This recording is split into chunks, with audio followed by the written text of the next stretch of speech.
We might be entering a new era for Google Photos. And it's all thanks to AI and XR. I'm Mishaal Rahman. And I'm C. Scott Brown, and this is the Authority Insights podcast where we break down the latest news and leaks surrounding the Android operating system. So, those of us who've been using Google Photos for years, we've kind of done it under the assumption of we kind of implicitly trust Google Photos with safeguarding our thousands, tens of thousands of photos that we upload, because it's a cheap, mostly free, very reliable service from one of the biggest tech companies in the world. And we've done it under the assumption, like, we know we're giving Google Photos all this data, and we know they're going to use it for training their variety of machine learning features. But, there's kind of been like a separation between the features that they've been showing us so far and the features that they're showing us now that are hugely generative AI based, and like the difference between the features they've been trained on before and the difference with the features we have now is astounding. Yeah, it's clear in a lot of ways that Google is basically trying to play catch up in some of its Google Photos offerings, like with the face retouching features that we're going to talk about in this episode. But in other ways, we're also treading new water with the image and video capabilities within Photos. And some of these are inevitably going to be controversial, while others are pretty mind blowing. Like they're actually going to be pretty cool, I think. And I'm especially excited for one of them, which is going to be XR support within Google Photos. So you're going to be able to be able to put on a headset and relive your precious memories, in an immersive VR style environment. This was a game changer for the Apple Vision Pro, and it'll be great to have people who maybe don't want to be in the Apple ecosystem have something similar on a Android XR powered headset that apparently is coming soon. Apparently, yeah. Apparently, next week is when Samsung's going to be announcing their Moohan. But before we get to the XR stuff, what other features is Google going to be announcing for Photos that doesn't require shelling out multiple thousands of dollars for a brand new headset to actually enjoy? So the first new feature we wanted to highlight this episode is a new enhancement to the highlight videos capabilities that Google Photos announced back in 2023. So for those who don't know, back in late 2023, I think in October, Google introduced a feature that allows you to create kind of these highlight reels from your photos. And the way it works is it uses AI, because of course it did, but back then we didn't have the kind of AI that we do now. But it used AI nonetheless to basically create reels of people, places, or activities that you've done in the past. You would go to Google Photos, and then you would select this option to create a highlight video. And what it would do is it would allow you to select people, places, or activities you've done, and then you could give it a name, and then it would use AI to kind of stitch those clips together into this highlight reel. And then after it's done, you had the option to rearrange the clips or trim them or adjust the music that it's synced to the video before you actually publish it.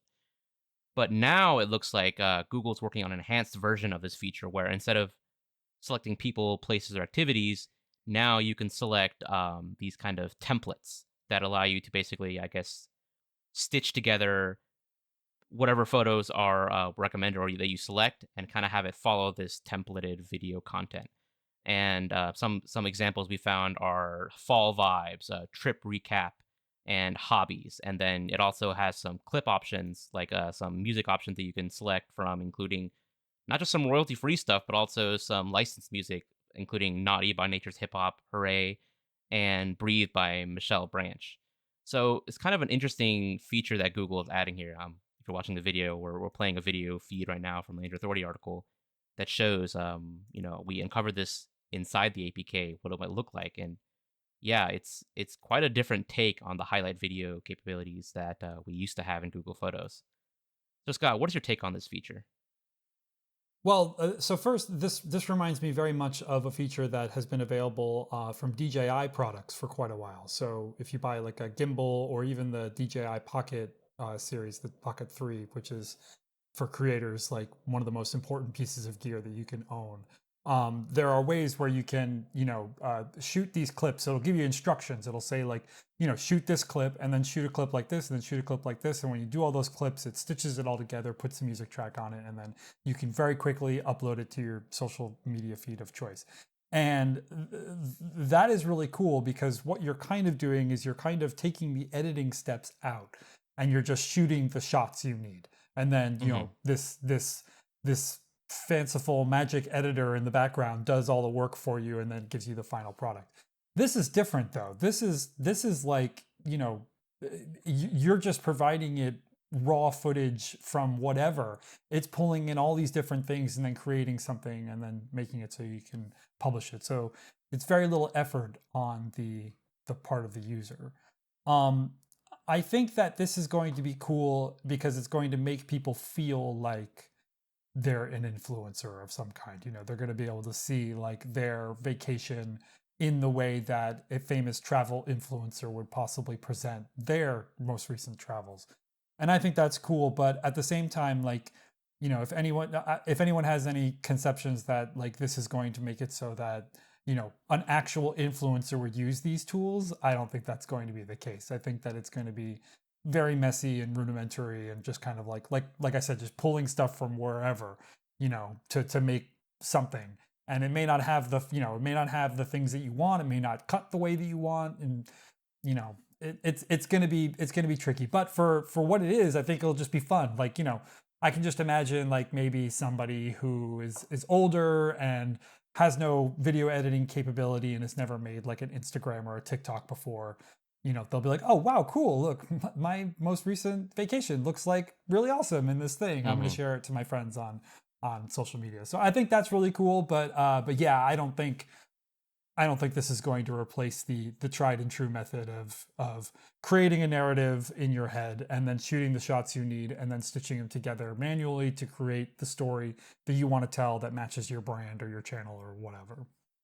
I mean, yeah, like for sure. Because I mean, whenever I go on trips and stuff like that, like I take a lot of photos and a lot of videos, and at the end, like as soon as I land, as soon as I return home, one of the first things I do is I put it together in an album, and then I don't really touch it after that. Like I don't bother Yeah. creating highlight reels or videos with it because it's so much work. It's so much work. Like one of my friends, he actually does that, and it takes him weeks sometimes of just like hours every other day because he's not like a professional video editor or anything, but like he wants to create highlight videos from his travels, and then he wants to show them to us. But it takes him a long time to do that. So like he might have gone to Japan like 6 months ago, and then finally last week he shows us a video about his like a vacation travel. So like yeah, this is going to definitely improve the process for just your ordinary person, and I think that's a good thing because there's a lot of people who don't even create albums out of the photos they take. They just go somewhere, they take photos, and it's kind of like in their Google Photos data bank as just a way to say, okay, I was there, I have these photos. If I want to look back at them, I'll look back at them, and they don't really do anything with that. So like just the ability to have this kind of AI generate this highlight reel for you with basically just a couple of clicks is such a game changer, I think. Yeah, and I think that it'll be really cool. You'll have to correct me here. I don't think we found anything about this happening automatically like it does for the Hmm. the stories feed. Like that'll Yeah. be really cool. Like if you like you said, you go on this trip, you take a ton of photos and videos, and then you come home, and then maybe a day or two after you get home, you get this ping from Google Photos being like, "Hey, we stitched together this video for you. Isn't this cool?" And then at the end of it, there's a button that says, share this to wherever. Like that'll be really cool because that would take all the friction away. It would just be like, you would just be handed this video that you could share online so that your close friends who maybe didn't go on the trip with you or aren't close enough friends that you would have pinged them over and over again, like sending your photos of your kids in the pool or whatever. That will give some of them an option to have these kind of memories made magical, because that's what it feels like, at least sometimes with me when I open Google Photos and I see stories. Sometimes there's one that's been happening a lot, which is like feline fine or something like that, feline good.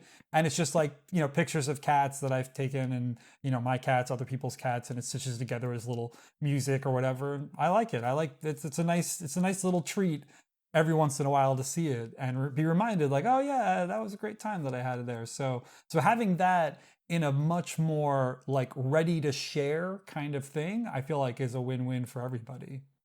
I do want to go back to something you mentioned earlier. Like you said that this is not going to replace professional video editing, but I mean, have you seen the kinds of videos people have been able to create with VO 3.1 and Sora 2?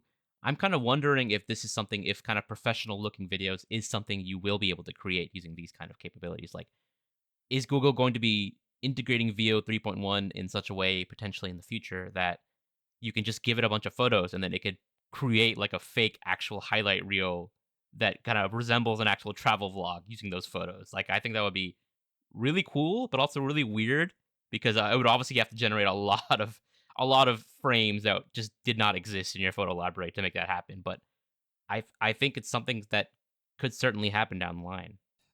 Yeah, I mean, there's nothing technologically right now preventing them from being able to do that.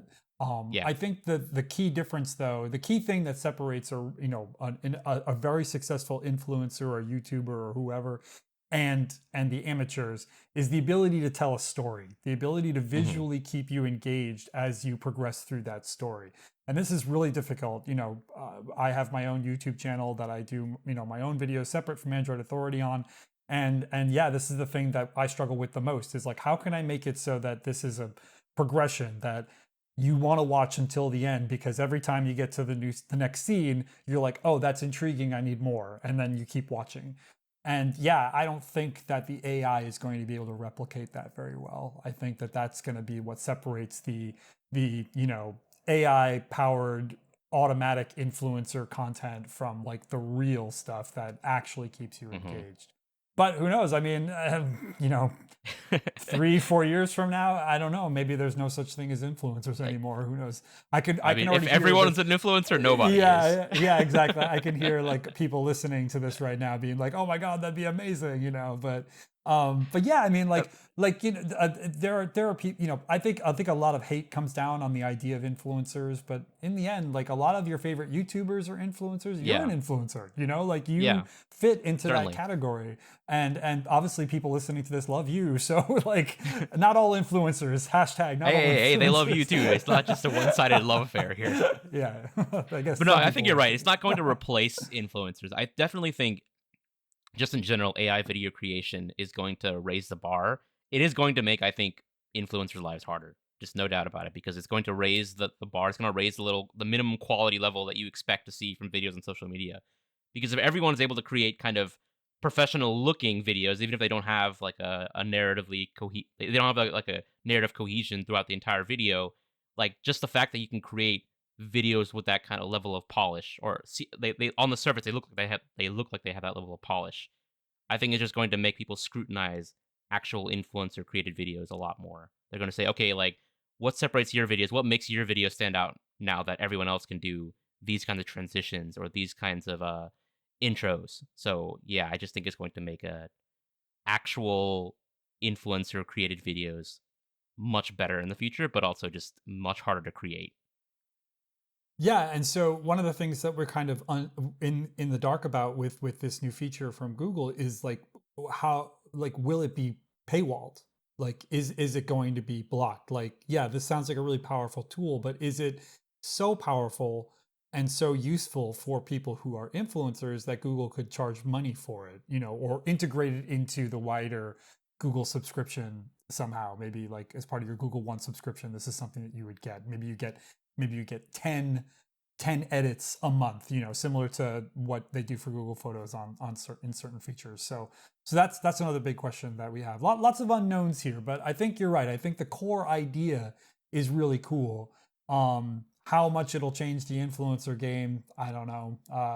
But I've been saying for a long time that I think there's a reckoning coming for the influencers, and I think this is one of the reasons why it's going to be so much easier to create this stuff, that it's going to really separate, the people who are really doing a really great job from the lots of others that are just slop. It's just like AI powered junk. Yeah, so I feel like yeah, big changes are Yeah. coming, I think, for our industry. It's hard to predict what things will look like a couple of years down the line. But Yeah. another way things are changing for potentially better, potentially worse, depending on how you look at it, is how we edit photos and the realism of the photos that we post online. So for many years now, a lot of smartphone camera apps that have been preloaded have offered the ability to retouch your face, kind of fix up blemishes or acne or pimples or eyeshadow and things like that. But now it looks like Google Photos is preparing to introduce similar features natively into the Google Photos app. So we discovered that Google Photos is working on such features as the ability to remove acne, to remove bags under your eyes, to clean up blemishes, dark circles, pimples, whiten your teeth, and more. So, a lot of these features have, as I just mentioned, been available in stock camera apps for a long time, but they've never really been part of Google Photos. And the big difference between having it in your camera app versus having it in Google Photos is that Google Photos has access to your entire photo library, if you uploaded your photos to it, going over a decade plus. Whereas your camera app can only do things to the photos that you take right now and today or in the future. So it can't clean up the photos that you've taken in the past. So I think that's a big difference. And yeah, I'm curious, Scott. You know, you've used a lot of phones. Presumably you've used a lot of Chinese phones that love to turn those face retouching features on by default. What do you think of Google Photos adding this capability to the Gallery app? I mean, like you said, there are a lot of Chinese phones that do this, and it's really popular. It's really popular um for a particular audience to be able Hmm. to make sure that when they take a photo, that the representation of themselves that comes through in that photo is an idealized version of themselves. Maybe not what they actually looked like at that particular moment, but what they would look like if they had, a full face of makeup on, or the lighting was perfect, or whatever. And that's very popular, and it's very appealing to people who maybe are self-conscious about how they look, or Hmm. don't like the way they look in photos, or whatever. But yeah, I am concerned because, you know, Google Photos is for memories. Google Photos is for what is for the stuff that happened to you. It's the picture of your kid swinging on the swings. It's the picture of your 20th birthday party. It's the picture of your dad, playing golf at his favorite place. These are things that are true to you, like that are very important to you emotionally. And when you start playing with that, but playing with the reality of those images and videos, that's when I get a little nervous, because then I'm Hmm. like, okay, this is not just I just took a shot of me to post on Instagram, and oh, I just noticed I have a little, pimple or whatever. I'm going to, use this little tool to make sure that goes away and then share this on Instagram. That fine, but when you're starting to actually change the way the photos actually, the reality of the situation of those photos going back, like you said, a decade, that's that's a little nerve Yeah. wracking, because then what are you doing? Are you trying to, you know beautify the way your memories actually happened? Like, where's the line, I guess, is Yeah. is is is that. It's I've always struggled with this question because it's like there's individual harm in gains and there's like societal harms in gains, and it's really hard to balance the two. So like at an individual level, if you're just doing this because you want to feel good, you want to look back at a version of yourself that you think looks better than it actually did in the photo that you took at the time, then yeah, I think there's no harm in using face retouching and just having that photo as like your own keepsake. You know, but if you're like an influencer, for example, sharing these photos on social media, and then at the aggregate level, we've seen studies on how like teenage girls and teenagers in general who use Instagram kind of develop mental health issues because they see these idealized people who are posting basically fake photos of themselves on Instagram, and people are thinking, oh, this is how all women and how all men should look like, and these aren't real photos of real people. I mean, they are real people, but they're not like the real photos showing how they actually look. They're like heavily edited and modified and touched up, and it's been going on for years. So technically, like Google's, as you mentioned earlier in the episode, Google's playing catch up. So they're not like treading new water here by introducing this, but are they contributing to that societal, the issues going plaguing mental health problems in this country and in the world? But then there's also like the other side, some people might see this as distasteful, when they see like a photo come to life when it shouldn't have, when you create like a video out of a photo when it shouldn't have been moving, or when you touch up parts of photos that are decades old, and you remove aspects that weren't there, how they didn't actually look like. But other people will look at it you take a photo and you turn it into a video, and they'll have tears streaming down their eyes. They're like, okay, this is how I remember him actually moving and him actually talking. Like, this is amazing. If I were to put on like a VR headset and see like a representation of a photo, like I was actually there, like having the memories rush back in my head, as I'm looking at the photo in spatial space and kind of skipping ahead to the VR the XR part of the story. But yeah, I think it really depends on the person, and I think it's tough for Google, especially to balance the individual gains versus the potential societal harms that could arise from it. Yeah, I interestingly enough, I saw a video just the other day, very similar to what you're talking about. It was a very old woman. I don't know how old she was, but she looked ancient. She was very, very old. And they had a photo of her, taken a long, long time ago, of her at like a dancing contest or dancing convention or something along those lines. And it was a still photograph of her dancing, and then using the power of AI, they created like a small video clip of her dancing that wouldn't have been possible because video cameras literally were just not available for this kind of thing. And so there was never a video taken of this particular moment. And then using AI, they were able to show her dancing. And of course, just like you said, tears started streaming. She was like, "Oh my God, like, look at me, I'm dancing," and yeah, that is powerful. And I think as humans, we instinctively are like, "Oh, that's wonderful. Like, this old woman is able to relive this memory that without this technology would not be possible." But yeah, but that's because it's a woman dancing. What if it's not that? What if it's someone dying? What if it's Hmm. something that didn't happen? What if it's something horrible, something violent and obscene? There's it, once the pendulum swings the other way, then it stops being like, "Oh, isn't this lovely?" And it starts being like, "Whoa, whoa, whoa, whoa, whoa. Slow, let's hit the brakes here. We got problems now." Yeah. So I think that, yeah, Google is playing with fire. And I think the thing is that, like you said at the top of this segment, it's because it's Google Photos. Google, we already have Veo, we already have all these things where people can manually go and do this, and that's fine. I'm not sure I totally want to get on board with it, but at the same time, it's a thing that you have to elect to do. When you bring that into Google Photos, where people are treasuring their memories, then it's like, like, do I really want this? It's like parents who don't want to share their kids on social media. Hmm. If somebody comes over and is like, "Oh, your baby's so cute. Can I take a photo?" And they say, "No, please do not take a photo of my baby. I don't want my baby on your social media thing." Hmm. Like we need to start drawing lines in the sand like that. We have to sort of be like our own parents and be like, "No, I don't want these tools in my Google Photos. Thank you very much." So who knows? Maybe Google will have like an off switch, and you can just be like, "We don't want this. Get this off my feed or whatever." But I'll have to see.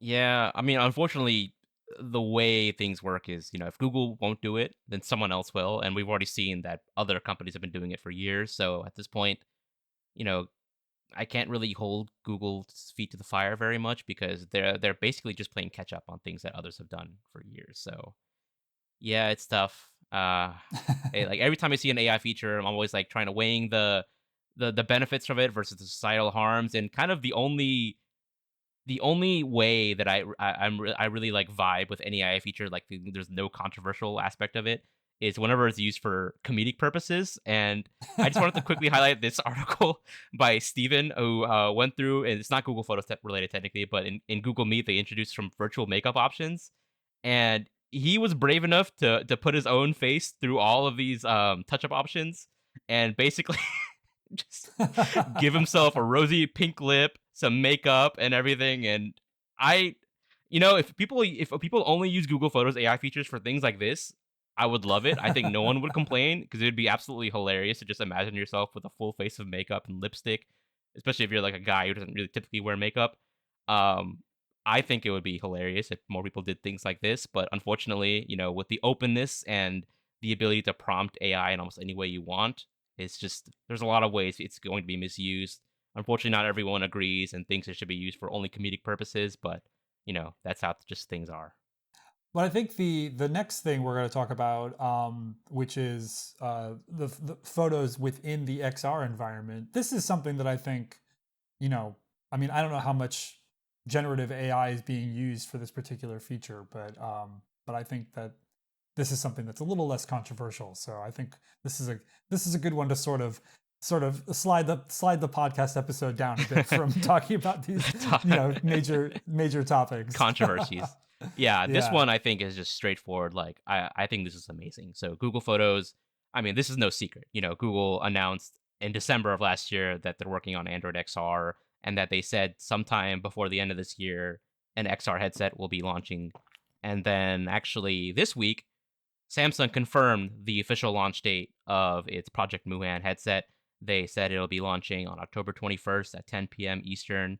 And of course, it'll be running Android XR. So, yeah, we do not have to wait long to find out, to actually get our hands properly on the XR experience from Google. But ahead of that launch, we have discovered evidence in the Google Photos app that Google's working on a new spatial tab within the Photos app. And this tab will basically contain your photosphere or panorama photos. And you'll also be able to open regular photos and then click this Go Immersive button. Presumably, that will allow you to see your panorama and photosphere photos in like virtual reality on your XR headset. But whenever we tap this button, it crashes. The app crashes, and obviously because we don't actually have our hands on the Muan headset yet, so we couldn't actually try out how it works. But I mean, I imagine the way it'll work is, I think actually we did a demo of this at Google I/O. I do recall seeing spatialized photos in Google Photos when I was trying on the headset at Google I/O. Like, we open photos, there was a button to go immersive, and then it would like it would remove the background. It would darken the image, and it would show like a gallery, and it would show the image completely stretched around our face as we could see it in the virtual reality space. So I think it's a really cool feature. So yeah, and I think that from what we've read about this, it's not only going to make it so that the photo itself is immersive around you, but it also is going to add artificial depth, Hmm. um, which I mean, obviously your camera and Google Photos are already doing when you take something in portrait mode, when you swap your phone camera into portrait mode, all it's really doing is giving the illusion of depth and then blurring the second level. So you've got your subject in one level, and then what's behind it is the second level, and it's able to blur that down. So really, this is just sort of using existing technology to make something more immersive. But yeah, I mean, I think that this is a way to upscale, if you will, something that you've already done. So it's like, you go to some vacation destination of the south of France, and you take an amazing photo of the beach surrounding the town of Nice, and yeah, and then you put on your headset, and then you swap to that photo, and then using the power of this feature, all of a sudden it looks like you're in this 3D representation of not the beach, but the photo you took at the beach, Hmm. which I think is really cool, because Yeah. yeah, it's just a way of re-experiencing a photo in a different way than you would just looking at it on your phone. So nothing's being changed. It's just the photo is being presented in a new way. It's like seeing your photo in IMAX or something like that. Yeah. Speaking of IMAX, actually, like I was actually thinking, how they did you actually went to the Sphere and you saw the Yeah. recreation of the Wizard of Oz using a generative AI. So I was kind of thinking, like, what if a lot of the photos we took, we can already use AI to kind of generate depth information to extract subject in the background and separate the two. And there are also AI features that kind of fill in the background now, that kind of expand scenes. What if in the future it gets good enough to where you took a photo and now you can use AI to kind of fill in the rest of the background, and instead of your mind recreating or like imagining what the rest of the background looked like, it used AI to fill it in. So you would actually have like a photo you put on your headset, you look at it, and then like you can actually tilt your head in all directions. And maybe using just Google Earth satellite images, Google Maps satellite images, and AI in combination to create like a full 360-degree wraparound recreation of that moment of time when you took that photo. Like, I don't know how good it would look. Maybe not look very good right now, but in the future, it might be amazing enough to just actually let you relive a moment, which that I think would be amazing.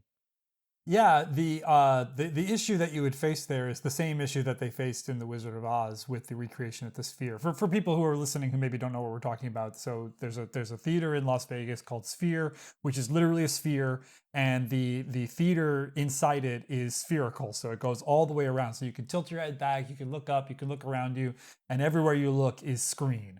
And so they're showing The Wizard of Oz there, and The Wizard of Oz was shot in a 4:3 aspect ratio at like, it's like this big. And so to in order to present the footage properly on this spherical dome around you, they had to do this process called outpainting, which is what Mishaal was just talking about, where AI sort of like expands the image and fills in the information. The problem that they face with The Wizard of Oz, and the problem that they would face with what you're describing doing it with your photos, is that there's people there. Yeah, if you took a photo Mm, of you standing on the edge of a cliff, maybe the cliffs of Moher in Ireland, yeah, you pull back from that, it's very easy to figure out, like, okay, the AI understands where you're standing on the cliff, and it fills in the information of the rest of the cliff space around you, the ocean behind you, and all those things. But yeah, what if the photo is you at your birthday party and it expands out, and all of a sudden there's all these AI generated people that you've never met before in your life? And that's the same problem that they faced with The Wizard of Oz. There's the very famous scene where Dorothy is, they got a close up on Dorothy's face at the end, and she's like, and you were there, and you were there. And that shot is literally just Judy Garland's face pointing, and you don't have any idea who she's pointing at. So they had to pull out and sort of figure out, like, where was the uncle standing, where was the mom standing, when she points, which one is she yeah, pointing at, and how are we going to render these people that really existed, these actors and actresses that really were there, how are we yeah, going to render them properly so that they don't look like freaky AI slop. So yeah, so the same problem would happen with what you're describing. But yeah, in yeah, certain situations that would be super cool. Like, yeah, you're standing on the cliffs of Moher, and all of a sudden you're there. Like you can turn around and you're like in that exact moment that you were when you were actually there. Like, hmm that'd be sweet. But yeah, just no people. Well, I guess maybe the one way they could solve it is make it optional. If you want to fill Yeah. in 360-degree surroundings, make it an option. But the better long term solution, though, would be to actually start rolling out phones that are capable of capturing true spatial content in 360 degrees, including not only photos, but also videos. And right now, there are very few Android phones. I think there are not really any that can capture spatial video like the iPhone 15 Pro can. But there were rumors that Samsung actually is working on spatial video capture support within their camera app. There was evidence that they were uploading their camera assistant good luck module to add a new 3D capture setting, and this would presumably be for a future Samsung smartphone with dual cameras capable of capturing depth information while video recording. I think this is something that Google could solve too if they added such a feature to a future Pixel device so that you can capture depth enabled videos, and then you could potentially view those on an Android XR headset. But yeah, like that obviously wouldn't solve the problem of a lot of our old media collection not having that depth information. So you would have to recreate it or basically fake it with machine learning. And yeah, you'd run into those problems you just mentioned. Yeah. I think a lot of this is going to come down to how successful this XR headset actually is. Hmm Like, obviously, we've mentioned the Apple Vision Pro a few times already in this episode, and the Vision Pro it's a big dud. It did not sell well at all. Last I checked, they sold less than 1 million units. And I mean, for Apple, that's like terrible, That's like a Uh day of iPhone sales right there. yeah, that is nuts that they only sold that many. And obviously, you could point to a lot of problems. The Vision Pro was $3,500. I do not think the XR headset from Samsung is going to be that expensive, I but really hope it's not. we've also seen, the numbers that we've seen leak, have been pretty close to $2,000, which is still, that's a lot of money. It might not be $3,500, but $2,000 is not, you don't just like, be like, I'm gonna go buy this thing for $2,000. That's something you have to actually like, sit and go to your budget and be like, can I afford this thing, or not? So yeah, so it'll be a big test, I think. Like, yeah, we could have all sorts of really cool spatial photography things that include depth, and maybe Android phones with cameras that are capable of producing a 360-degree image around you, sort of like an Insta Hmm. 360 kind of crammed into your phone kind of thing. That all might be cool, but it's not really going to be useful unless these headsets actually take off. And the Vision Yeah. Pro didn't take off. So if Apple can't make it take off, I don't know if Samsung and Google can make it take off. So that's going to be the real question. Yeah, I mean, personally, I think these spatial photos, these features like that we have in Apple Photos and Google Photos, it's to see your photos in virtual reality. That's a killer feature. That's definitely like a wow moment when you try it for the first time. But it's clearly not enough of a killer feature for people to overcome the hey, this is $2,000, $3,000, $4,000. Like I'm not spending that much just to have this capability at my disposal. It's clearly not enough to pull people in. So Google will have to do a lot more than just spatialize your photos if they want people to actually buy Android XR headsets.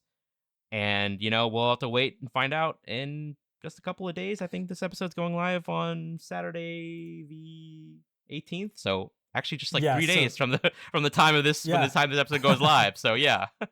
And I'm sure we'll have lots to talk about on the following episode, because that will be, Oh yeah. I'm sure, focused a lot on the XR headset once Oh we yeah. learn everything there is Definitely. to learn about it. And So yeah, stay tuned for that. and we'll definitely also have content on the Android XR headset on the main Android Authority channel, as well as I think you're also going to be publishing something on CSB, maybe. Yes, yes. Expect videos on the XR headset on all the Android Authority channels. But yes, plenty of articles, plenty of videos. There'll be a lot to Yeah, talk about, I'm sure. we'll definitely be covering the launch for sure. So don't worry Yeah. about that. No, this is a big deal. I mean, like, sort of setting the tone here. This is a big deal. This is a brand new Android operating system, and this is the first device running that operating system. And it's also a brand new entry category from Samsung. Yeah, Samsung's made VR headsets before, Galaxy VR and things like that, but nothing on this level. Because like you said, you and I have already used Project Muhan at Google I/O, and it's like, it's very different. It's a huge step up from Galaxy VR, or Galaxy, what was it, Galaxy Gear, Galaxy Gear. Galaxy Gear and Yeah, Google yeah, it's a huge, Cardboard. yeah, it's a huge step up from those types of things. And all we've done is use the prototype, so I'm sure the real thing is going to be even better. So yeah, this is good. This is a big deal. It may not be, it may not be a huge success, because, like I said, the Apple Vision Pro has not been a huge success, but it's still a big deal. So yeah, there's going to be a ton of coverage from us. So stay tuned for that. Well, for now at least, that's everything we've got for you because, we don't actually have the XR headset, so we can't talk any more about it until we do. But if you want to find out more about the Google Photos features that are coming in the near future, you can find all the links to the stories that we talked about down in the show notes, and you can find more amazing stories to read over on androidauthority.com. Thanks for listening to the Authority Insights podcast. We publish every week on YouTube, Spotify, and other podcast platforms. You can follow us everywhere on social media at Android Authority, and you can follow me personally on Instagram, Blue Sky, and my own YouTube channel at C. Scott Brown. As for me, I'm on most social media platforms posting day in and day out about Android. If you want to keep up with the latest in the Android world, go to my link tree and follow me on the platform that you like best. Thanks for listening.